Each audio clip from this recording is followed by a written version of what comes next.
Hola, soy Rodrigo Vega y Ortega Báez, profesor de la Facultad de Filosofía y Letras de la UNAM. Soy especialista en Historia de la Ciencia Mexicana y agradezco a Davi por darme la oportunidad de estar con ustedes en las tertulias digitales. La presentación que tengo preparada para el día de hoy está enfocada en que estudiemos cómo la zoología se manifestó en la prensa mexicana del siglo XIX. Para ello, preparé una presentación que voy a compartir con ustedes. Y bueno, pues mi charla la titulé La zoología en las revistas mexicanas 1830-1900. Lo primero que me parece que vale la pena considerar es preguntarnos qué es la zoología. Y a grandes rasgos podemos decir que es la ciencia que estudia a los animales. O sea, es un estudio científico de los animales que habitan el planeta. Consta de distintas ramas y aquí les anoté algunas, por ejemplo, la fisiología, la taxonomía, la ecología, la anatomía, la etiología, en fin. Hay una gran cantidad de ramas en el siglo XXI desde las cuales se estudian a los animales, a la zoología. En el siglo XIX, esta disciplina estaba unida a la botánica y a la mineralogía y conformaban lo que se denominaba la historia natural. O sea, la historia natural era una ciencia muy amplia con estas tres divisiones y la historia natural era la ciencia que estudiaba a los tres reinos de la naturaleza, al mineral, al vegetal y al animal, ¿no? Y este último era el que estudiaba en particular la zoología.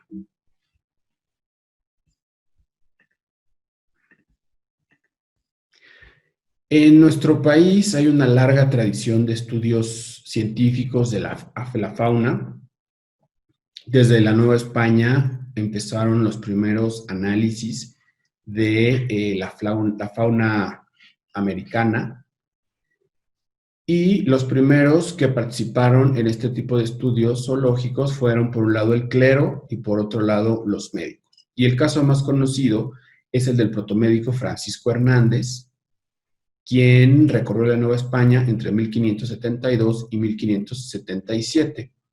Y sus estudios zoológicos se reflejaron en un libro llamado Cuatro libros de la naturaleza y virtudes de las plantas y animales. Y aquí les puse un detalle de la portada. Si bien desde que llegaron los primeros conquistadores y exploradores europeos a la Nueva España o a las antiguas reinos o estados mesoamericanos, empezó a haber un reconocimiento de la fauna. Los estudios ya sistemáticos de ciencia, de la ciencia moderna, pues son de la segunda mitad del siglo XVI y el representante más conocido, como les dije, es el protomédico Francisco Hernández. Y aquí pues nos hace falta mucha más investigación histórica para saber quiénes más han estudiado la fauna novohispana, sobre todo en el siglo XVI y XVII. En el siglo XVIII tenemos más idea de quiénes fueron los ilustrados, los intelectuales novohispanos que estudiaron la fauna mexicana. Y de nuevo tenemos que algunos provenían del clero, como es el caso de José Antonio Alzate, pero también había otro tipo de universitarios como José Ignacio Bartolache, quienes dieron a conocer un buen número de estudios zoológicos a través de la prensa, ¿no? La prensa que ellos patrocinaban. Y en general los temas de la zoología novohispana dieciochesca aluden a la fauna local, a la fauna del virreinato, de distintas regiones del virreinato. Aquí, por ejemplo, les puse una lámina del estudio de Alzate sobre la grana cochinilla, que era un ramo de producción muy importante por el tinte que producían y que era demandado a nivel mundial. A la par de los estudios individuales de los letrados novohispanos, también tenemos la Real Expedición Botánica que se desarrolló en la Nueva España de 1787 a 1803 y contó con varios naturalistas interesados en la zoología. Y los más destacados fueron José Longinos Martínez, que era peninsular, y José Mariano Mociño, novohispano. Aunque la Real Expedición Botánica, como su nombre lo indica, se centró en el reconocimiento de la flora de la Nueva España, también hubo cabida para la zoología de el virreinato. En el siglo XIX, la prensa siguió manteniendo una gran cantidad de textos de zoología. Y aquí la prensa la podemos dividir en dos grandes grupos. Primero, los periódicos, es decir, la prensa diaria, que estaba orientada a dar a conocer noticias de actualidad, política, tenía columnas temáticas, también publicaban editoriales, había publicidad, caricaturas, notas de espectáculos, avisos de todo tipo, y había una gran cantidad de secciones en cada periódico. Y luego tenemos a las revistas, que las podemos subdividir. Por un lado, las revistas de amplio público, también conocidas como misceláneas, y la revista especializada, la que abordaba un tema particular. Las revistas de amplio público incluyeron temas de humanidades, de ciencias, de arte, de sociedad, y por eso se les conoce como misceláneas, porque abordaban diferentes escritos para llegar a un público amplio. Mientras que las revistas especializadas, algunas se orientaron hacia la ciencia, y estas revistas especializadas en ocasiones también tuvieron temas de zoología. Y les puse algunos, en cada lámina les puse algunas portadas de revistas para que veamos la diversidad que había en el siglo XIX y que algunas de estas incluyeron los temas de zoología.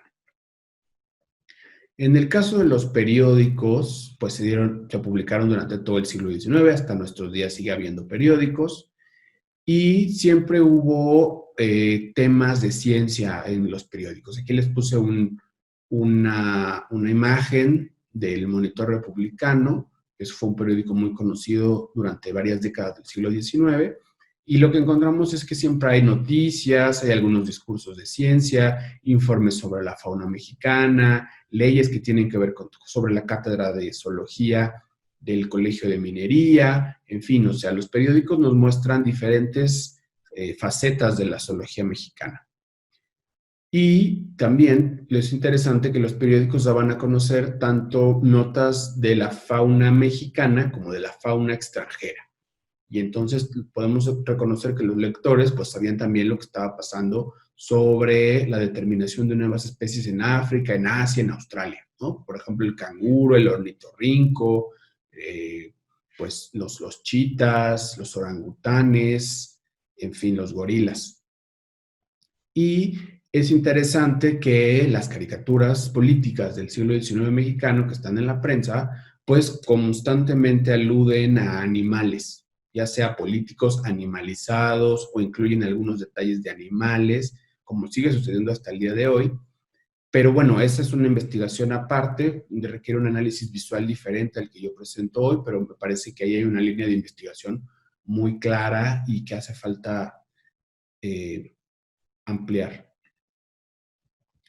Bueno, también en cuanto a los periódicos, podemos decir que varios de ellos circulaban en todo el país, como el caso del Imparcial, el Monitor Republicano, el Siglo XIX, el Universal, el Tiempo, el Pájaro Verde, La Sociedad. Y otros eran de circulación regional, ¿no? Los estados también, cada uno de ellos tuvo un periódico oficial del estado tal o del territorio tal, y además había periódicos que eran de circulación estatal, ¿no? Como sigue también sucediendo hasta el día de hoy. Y también encontramos algunos temas referentes a la zoología, por ejemplo, que en los periódicos se anunciaron medicamentos basados en animales, lo mismo que varios productos comerciales. Por ejemplo, hubo remedios terapéuticos basados en reptiles, en las sanguijuelas, por supuesto, para las sangrías, en caracoles, en mamíferos, aves y demás. Entonces aquí también tenemos otra beta de investigación sobre abordar los medicamentos y el estudio científico de la fauna mexicana.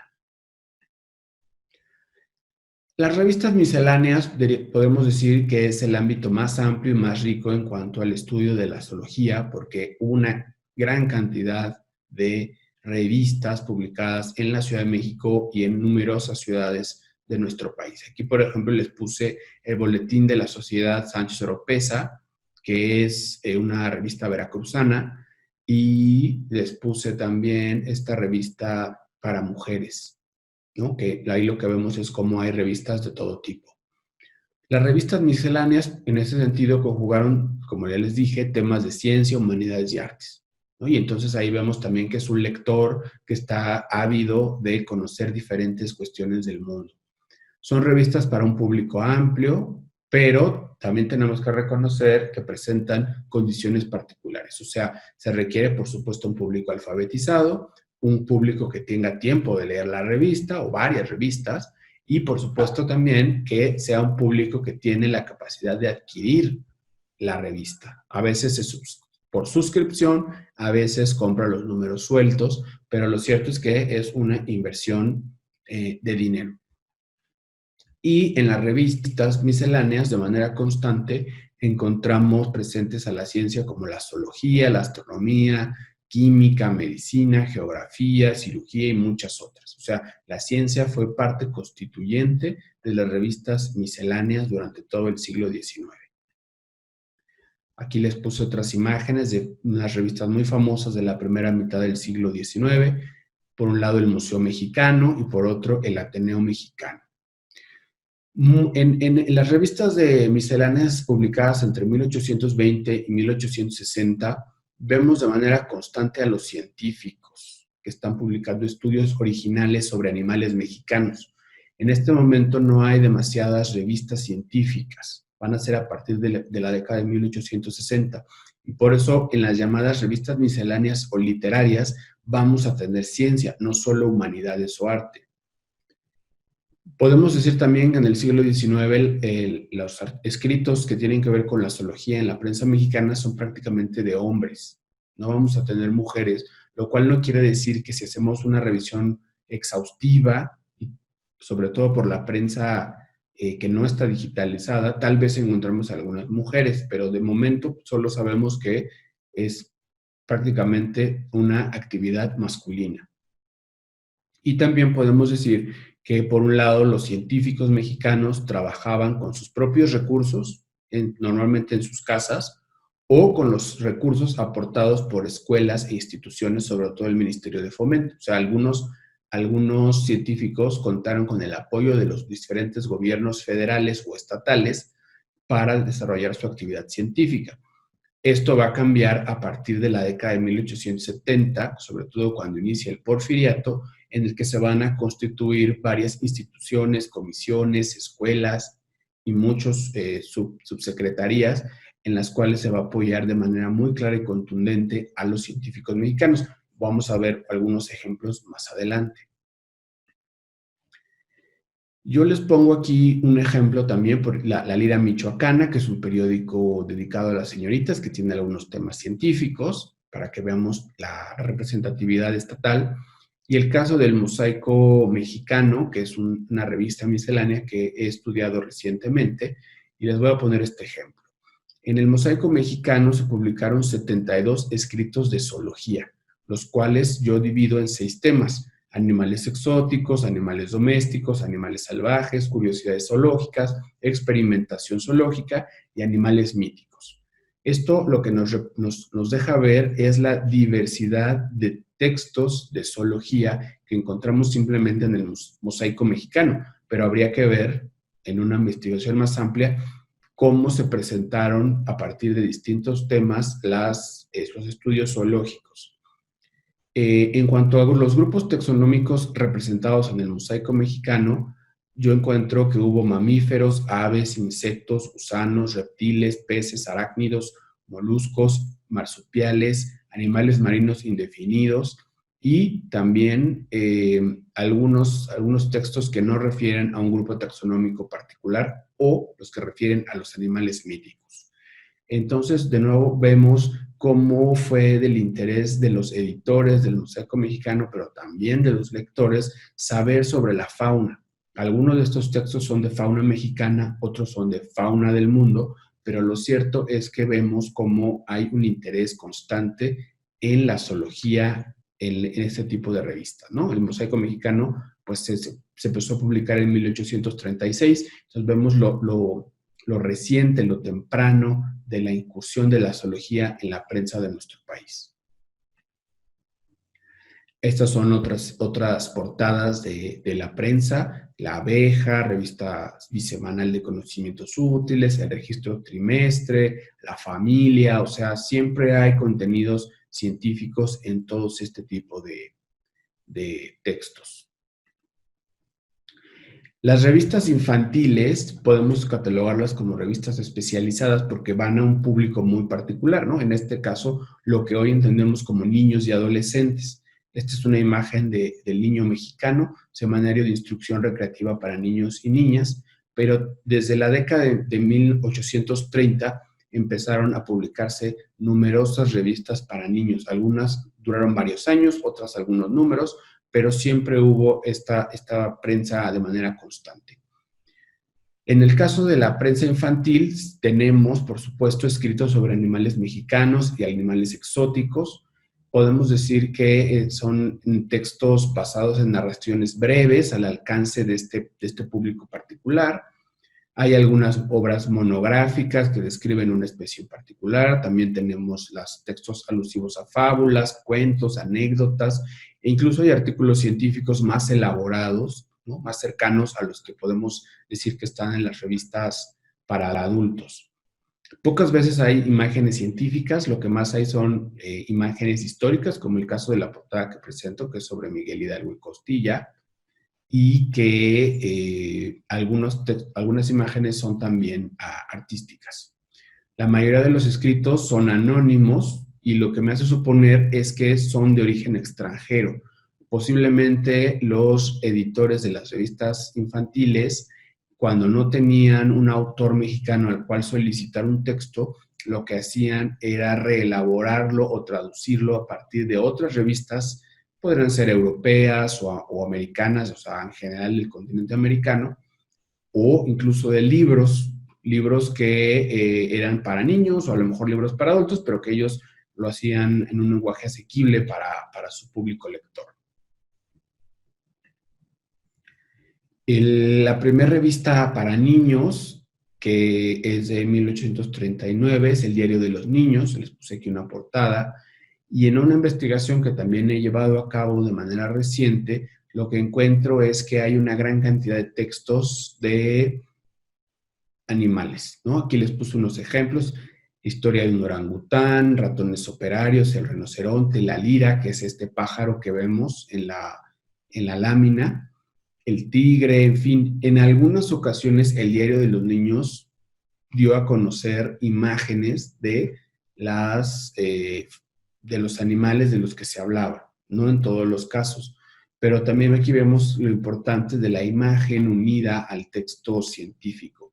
Yo considero que en el caso de la zoología en el Diario de los Niños, lo más probable es que se trate de traducciones de textos franceses, sobre todo del Conde de Buffon, porque en Francia hubo un proyecto editorial de divulgar la zoología entre los niños. Y me parece que el redactor del Diario de los Niños, Wenceslao Sánchez de la Barquera, probablemente retomó de este libro francés algunos textos para su revista.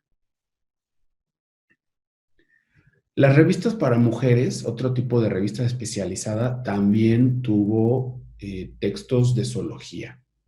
Aquí les puse La Camelia, La Mujer, o sea, portadas de revistas conocidas de femeninas, ya de la segunda mitad del siglo XIX. Y lo mismo sucede con este tipo de revistas, ¿no? O sea, son misceláneas en el sentido de que presentan una amplia gama de temas, pero a la vez están centradas en la mujer mexicana. La mayoría de los textos científicos están en un tono popularizador, no erudito, pero sí al alcance de una mujer con conocimientos generales sobre ciencia. Y además me parece que lo más importante es que las revistas para mujeres en muchos casos utilizan a la ciencia para reafirmar el rol tradicional de la mujer como madre y esposa. Es decir, la ciencia, en lugar de sustituye a la religión para ser el elemento fundamental para enseñarles cómo ser madres y cómo ser esposas. Considero que la mayoría de las lectoras de este tipo de revistas son de estratos medios, alto y también urbanos, y por supuesto gozan de cierta cantidad de dinero y tiempo para destinarlo a la lectura.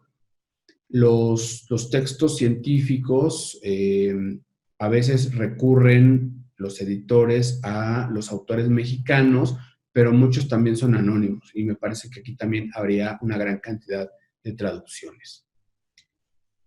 Estos son otros ejemplos, el Violetas del Anáhuac y el Periódico de las Señoras, que también tuvieron textos de ciencia. Y una característica de los escritos zoológicos en la prensa femenina es cómo se une la zoología y la moral. O sea, que los ejemplos de la naturaleza hablan de la maternidad, de la fidelidad conyugal, del trabajo hogareño, de la reproducción. Llevan los ejemplos de la fauna a la sociedad. Por ejemplo, que las hormigas son trabajadoras, hay una abeja reina en el panal que cuida de todos, la importancia de que las hembras de los venados defiendan a sus crías de los lobos, los tórtolos, que son un ejemplo de amor de pareja para toda la vida. Entonces se rescatan textos científicos, de naturalistas, pero adaptados a la moral.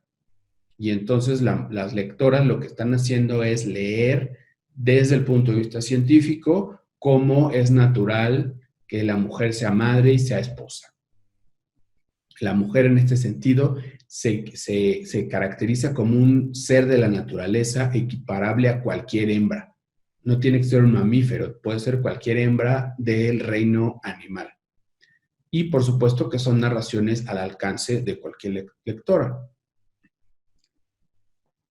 Las revistas de divulgación empezaron a constituirse en nuestro país a partir de la década de 1880 y se parecen mucho a las que hoy conocemos también en el siglo XXI. Las llevaban a cabo algunos científicos que tenían este interés de llevar la ciencia a todos los públicos. Uno de los casos más interesantes es El Instructor, es una revista de Aguascalientes que publicó el doctor Jesús Díaz de León, que también fue un zoólogo prominente, pero hacía muchos temas de ciencia. Y, por ejemplo, en el caso del Instructor, hay escritos de Jesús Díaz de León, por ejemplo, zoología, procedimientos para destruir los hormigueros, lluvia de sapos en Tahití, pero también dio cabida a otros escritores hidrocálidos, como es el caso de Manuel Gómez Portugal, y él tiene un texto titulado Conversaciones científicas, la lucha por la vida. Esta era una columna, Conversaciones científicas, en las que Gómez Portugal divulgaba la ciencia al público. Otra revista de divulgación es Cosmos. Esta fue publicada por Fernando Ferrari Pérez, un naturalista prominente del Porfiriato, y él también dio a conocer muchos escritos de zoología. Por ejemplo, La ciencia divertida, el alacrán del alcanfor, bajo el seudónimo de Tom Tit, y les pongo aquí una imagen son estos trucos de ciencia para divertir a los niños o a la gente en general. También publicó Utilidad de la zoología, Neutralización del veneno de la cobra Capel, en fin, o sea, tenemos aquí una gran variedad de textos entre las revistas divulgativas. Ya en el ámbito de las revistas científicas ortodoxas, las revistas médicas fueron las primeras que dieron la luz en la década de 1830 en nuestro país. Y quiero señalar que los médicos fueron destacados zoólogos, sobre todo el siglo XIX.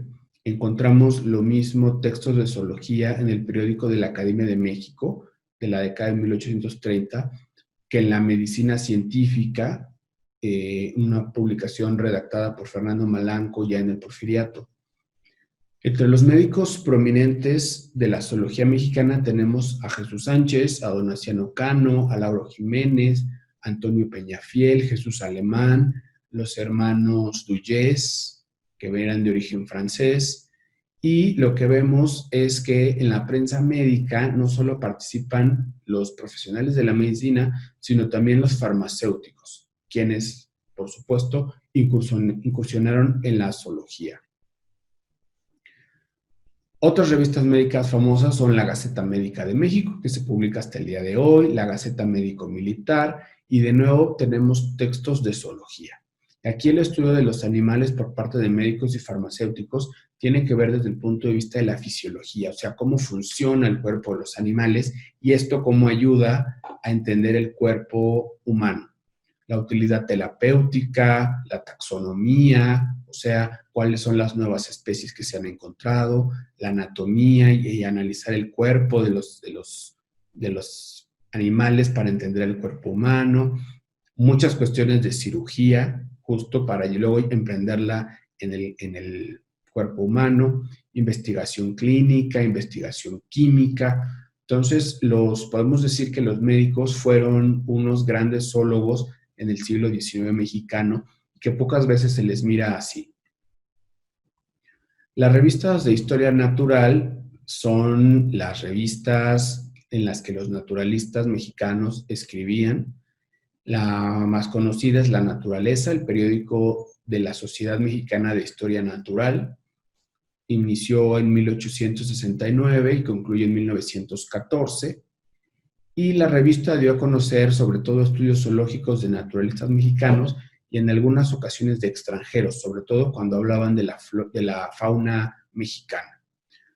Son naturalistas de varias partes del país, aunque la mayoría residía en la Ciudad de México, y lo que vemos es cómo este grupo de científicos de la Sociedad Mexicana de Historia Natural estudió diferentes especies de nuestro país, muchas de ellas endémicas, como el caso del ajolote, y son estudios de zoología académica a semejanza de otros países. O sea, aquí vemos cómo ha madurado la zoología para ser una disciplina académica.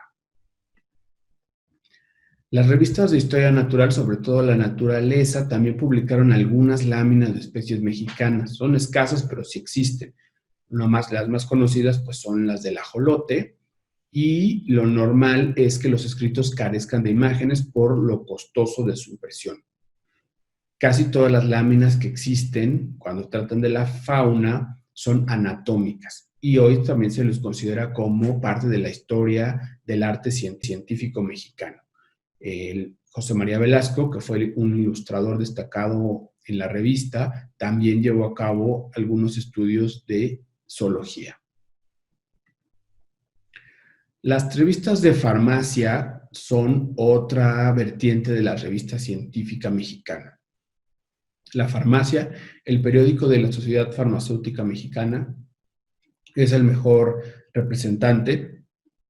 Y aquí lo que vemos es cómo los farmacéuticos del país estuvieron aprovechando la fauna mexicana para cuestiones terapéuticas, jabonería, perfumería, tintes, la peletería, en fin, o sea, era buscar cómo hacer de la fauna mexicana un ramo económico nacional, pero también internacional. Normalmente lo que tenemos es el uso de animales en las boticas para curar ciertos padecimientos, ya fuera en jarabes, en emplastos, en cocciones, en pastillas, tinturas y demás. Y, por supuesto, las sanguijuelas como remedio terapéutico de distintos males. En la medicina y en la farmacia, la zoología es una disciplina complementaria, es una ciencia auxiliar, pero es fundamental para farmacéuticos y mexicanos del siglo XIX. Otro grupo importante son los veterinarios mexicanos, que emergen en la segunda mitad del siglo XIX, empiezan también ellos a dar a conocer revistas, y lo que vemos es cómo el proceso de profesionalización de la veterinaria mexicana estuvo unido a la conformación de revistas, además de agrupaciones de veterinarios en los que normalmente también había agricultores. Y la prensa veterinaria mexicana, como es el caso de la Gaceta Agrícola-Veterinaria de la Sociedad Ignacio Alvarado, pues da a conocer textos de nacionales y extranjeros sobre los animales y su relación con las actividades agropecuarias. y también hay un intento por modernizar este tipo de ramo económico. El Agricultor Mexicano fue otra gran revista del siglo XIX.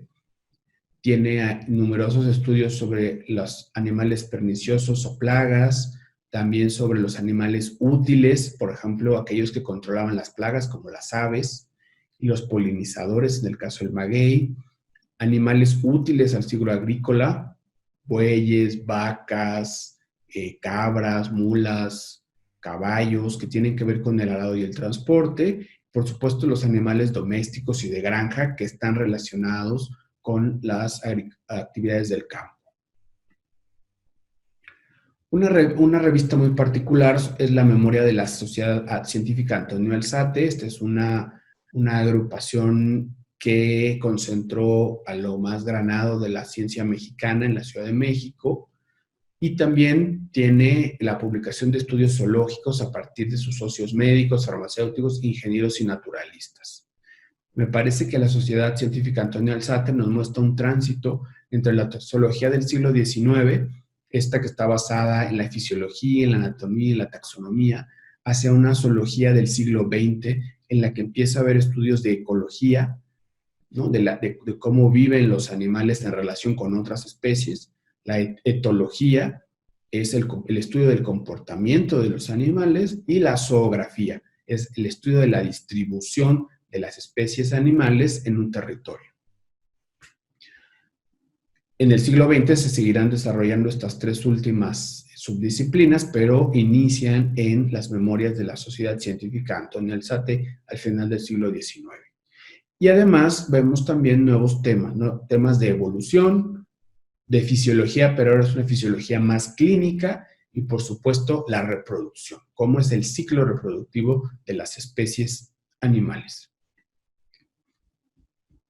A la par de la Sociedad Científica Antonio Alzate, se constituyó la Academia Mexicana de Ciencias Exactas, Físicas y Naturales, correspondiente de la de Madrid. Y este también fue un órgano del gobierno porfiriano en el que se seleccionó a los científicos más destacados para pertenecer a esta academia. Tuvo una primera revista, el Anuario, de 1895 a 1901, y luego los Anales, de 1903 a 1909. Los zoólogos más destacados estuvieron en esta academia, Alfredo Duyes, Jesús Sánchez y José A. Bonilla. Los temas fundamentales que se publicaron fueron taxonomía, zoogeografía, fisiología, anatomía y paleontología. Una revista distinta, pero también científica, es Anales del Museo Nacional de México. El Museo Nacional se fundó en 1825 y sufrió distintas transformaciones hasta 1909, en la que se dividió en dos secciones. La sección orientada a un museo de historia, arqueología, etnografía, antropología, y después el Museo Nacional de Historia Natural, fundado en 1909, proveniente de la sección de Historia Natural del Museo Nacional de México, y que ha llegado hasta nuestros días en la sección del Bosque de Chapultepec. En el Museo Nacional de Historia Natural, pues trabajaron profesores de zoología, taxonomía, taxidermia y paleontología. En los anales del Museo Nacional, antes de su fragmentación, se presentaron diferentes estudios basados en las colecciones zoológicas, y lo que tenemos es una investigación científica sobre la fauna nacional. Una institución porfiriana de gran relevancia fue el Instituto Médico Nacional, el cual publicó primero una revista llamada El Estudio y después otra titulada Anales del Instituto Médico Nacional. En ambas revistas hay una gran cantidad de estudios sobre la flora, pero también sobre la fauna, y todo es con tintes terapéuticos.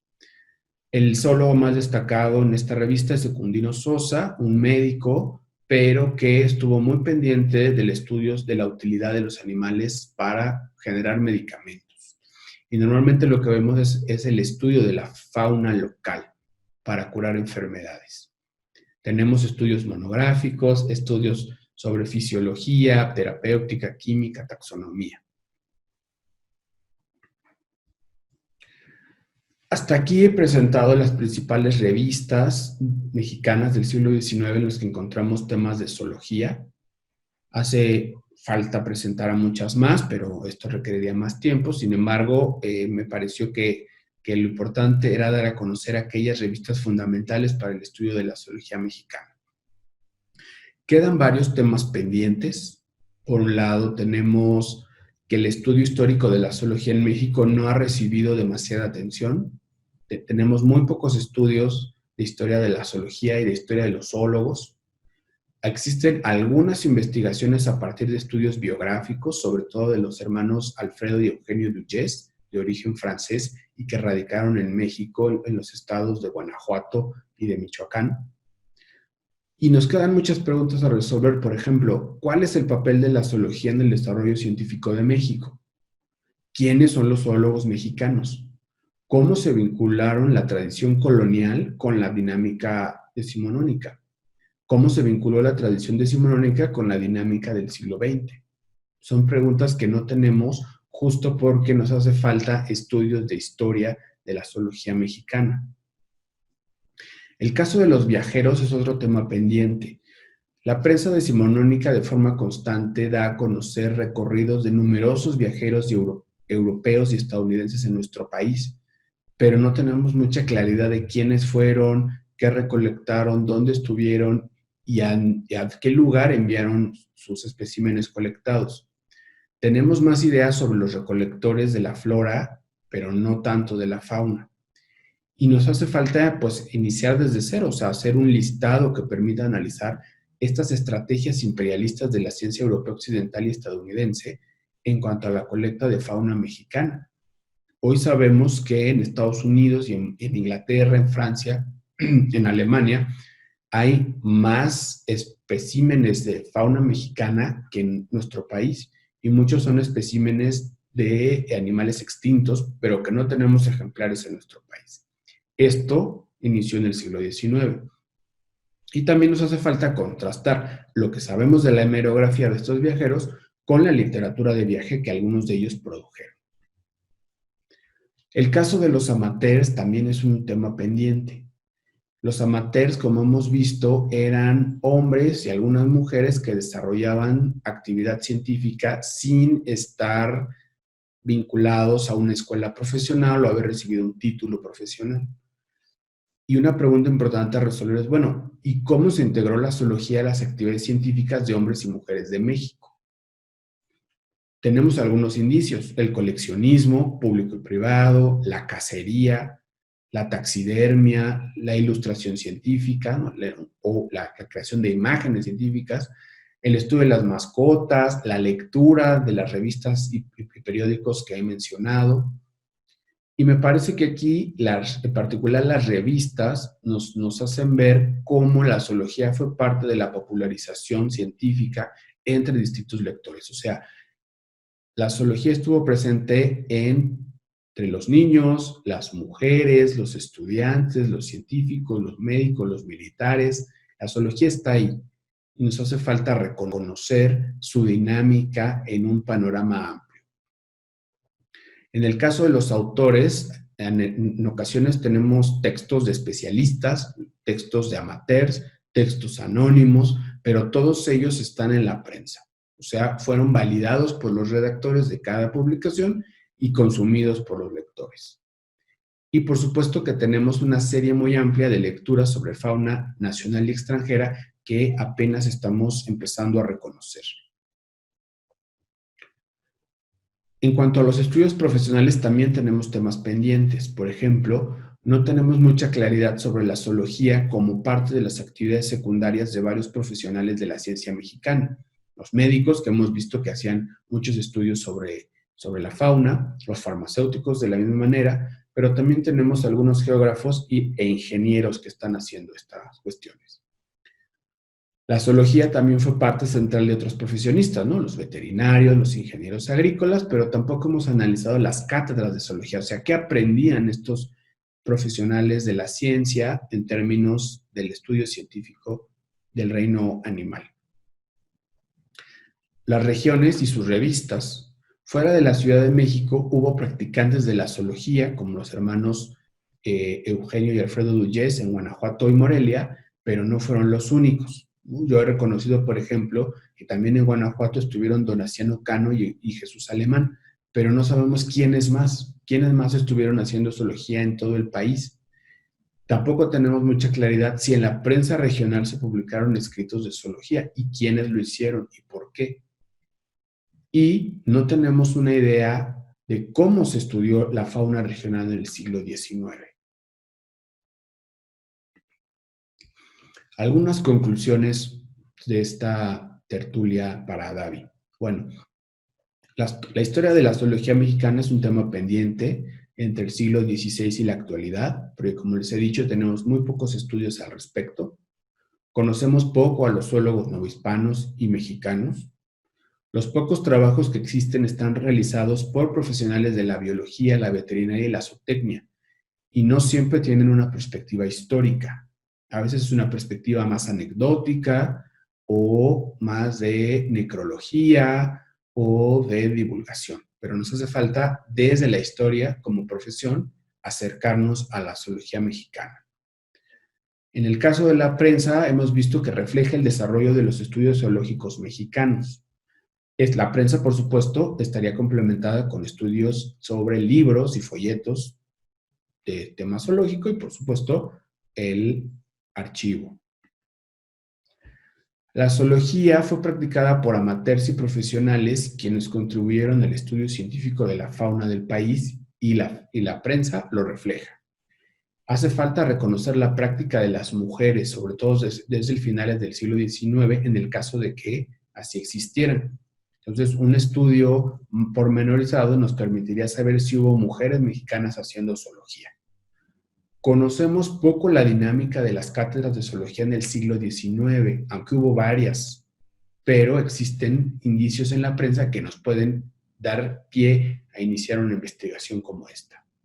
Algunos zoólogos han destacado, como Alfredo y Eugenio Duyes, oriundos de Francia, Jesús Sánchez, Alfonso Luis Herrera, pero nos hace falta, como les digo, reconocer a otros. Hasta pronto. Agradezco una vez más a David por permitir estar con ustedes en esta tertulia. Comparto mi correo electrónico por si tienen algunas preguntas particulares. Me ha dado mucho gusto elaborar y presentar esta investigación que estoy desarrollando. Espero que les agrade, que los incite a revisar la prensa mexicana del siglo XIX.